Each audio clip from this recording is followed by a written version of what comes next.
let's just start off this thing by saying that the title of this video is not a lie. We are going to be talking about a random dictionary for a few minutes. So, specifically, we're going to be looking at the Concise Dictionary of Art and Literature by Edwin Moore and Fiona Mackenzie Moore. Very fun. And yes, that's what we're going to be doing. Now, the thing is, this book, which was published in 1993, is just a really kind of weird random thing, right? It is a sort of a reference book, less so than necessarily a dictionary in the traditional sense. It doesn't define words, but it defines various figures, art forms, stuff like that, right? So it's all sorts of art and literature things. Now, this, to me, is a toilet book. When my phone is on charge, I, read this on the toilet, because you need a toilet book, or at least I do. And in doing this, I discovered that this random weird little book has a couple of strange entries, and we're going to be going into those. And yes, that is all we're doing. We're looking at some weird entries in a random 1993 pocket dictionary thing. So, the first thing we're going to look at is its entry on Robert Burns, which starts off by just, sort of saying, Scottish poet.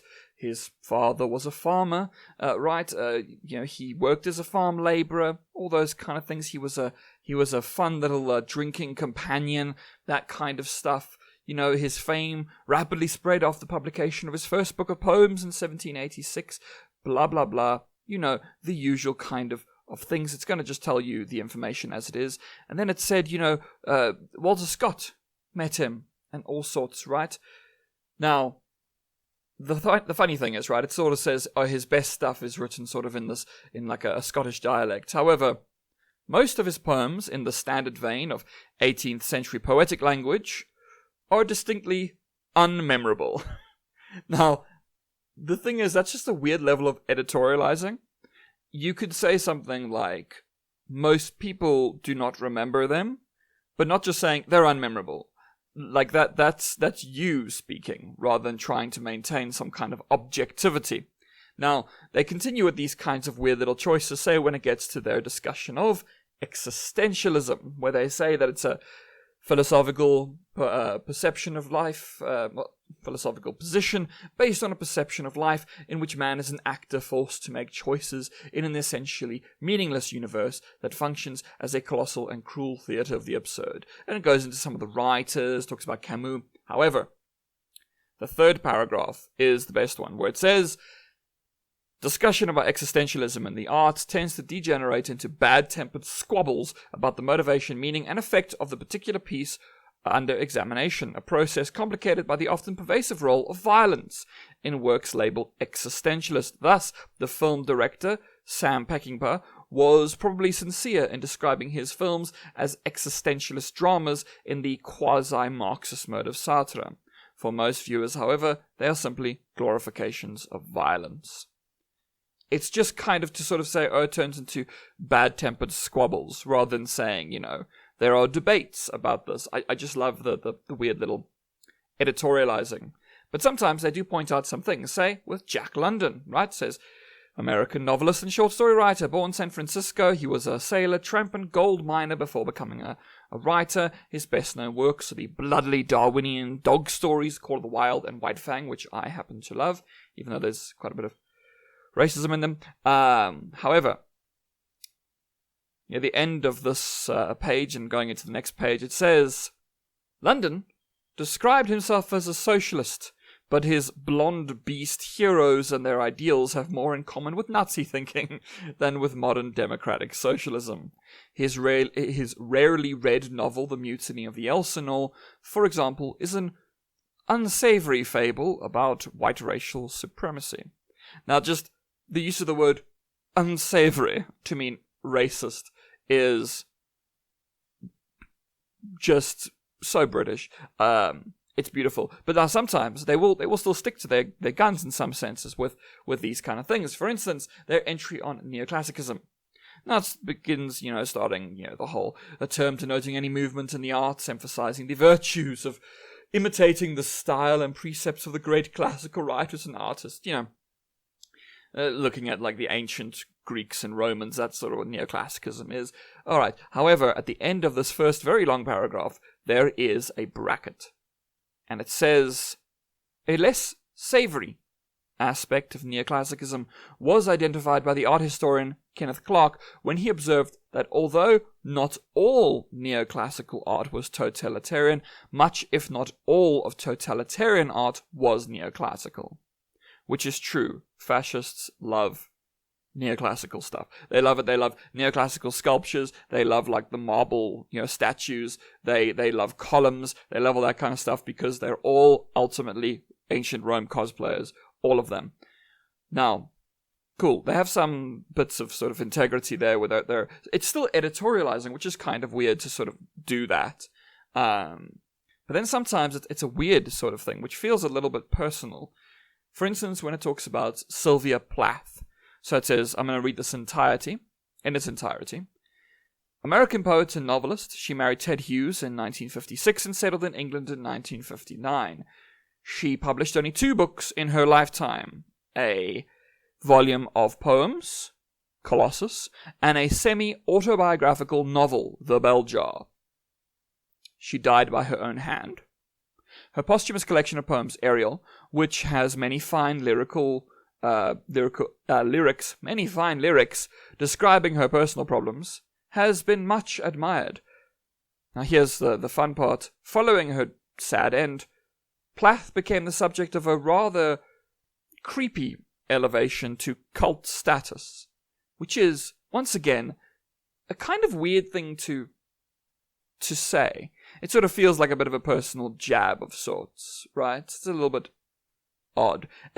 There's a similar jab at Marx. So when it comes to the entry on Karl Marx, it says, his theories on class struggle dominated 20th century political thought, blah, blah, blah. However, Das Kapital, his study of the economics of capitalism, appeared in 1867. Subsequent volumes, edited by Friedrich Engels, appeared in 1885 and 1895. Das Kapital is the most unread and unreadable influential book of all time. Marx himself seemed to have been bored stiff by it. Now, I have read Das Kapital, and I will not disagree that it's not a very, very boring text. It's an economics textbook. Of course it's boring. But just the fact that they say the most unread and unreadable influential book of all time, it's sort of a bit of humor, and also maybe mean-spirited humor, splashed in the middle of a book that's ultimately supposed to be like a sort of academic reference book. It's quite an interesting little thing. But like sometimes they will say things that are, I suppose, on the side of less snobbery, I suppose, where they'll say something, for instance, when it comes to their entry on Francis Bacon. Right, so he was an English philosopher, statesman, right, he served Elizabeth I and James VI and first, right, all cool, whatever. And it sort of says his prose is skillfully authoritative, good rhetorical touches, blah, blah, blah, blah. And here's the good part. This, and the fact that he was extraordinarily learned, gave rise to the theory in the late 19th century that he must have written Shakespeare's plays, as only a genius could have written them. This theory, known as the Baconian heresy, is untenable, and is based purely on snobbery and a peculiar misapprehension of the nature of creative writing, which is quite a jab, and something that's quite great because it is absolute nonsense, but it is pretty damn funny to me. However, you might think, okay, well, they're sort of like anti-snobbery there. Don't worry. They're still snobs. We just have to go to the last entry we're going to talk about, the Nobel Prize entry.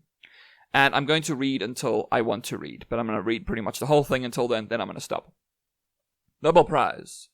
Any of the annual awards endowed by the Swedish chemist Alfred Nobel, apparently in penance for his invention of dynamite, for significant contributions in the field of chemistry, physics, literature, medicine, or physiology and peace, with economics added later. Winners of the Nobel Prize for Literature include Kipling, Yeats, Shaw, T.S. Eliot, Pasternak, Hemingway, and Beckett. British reaction to the announcement of the award each year has mostly consisted of parochial irritation that Graham Greene has once again not been awarded it, but some unreadable foreigner has. Now, Graham Greene was passed over quite often for it, but I don't think he's really that well known in the modern day, for the most part. But just the phrase, some unreadable foreigner has, is sort of a perfect kind of xenophobia that comes with this kind of snobbery, even though they seem to be anti-snobbery, but this seems quite snobbish in its sense. But yeah, you might be wondering, is there some further point to this video about a dictionary? No,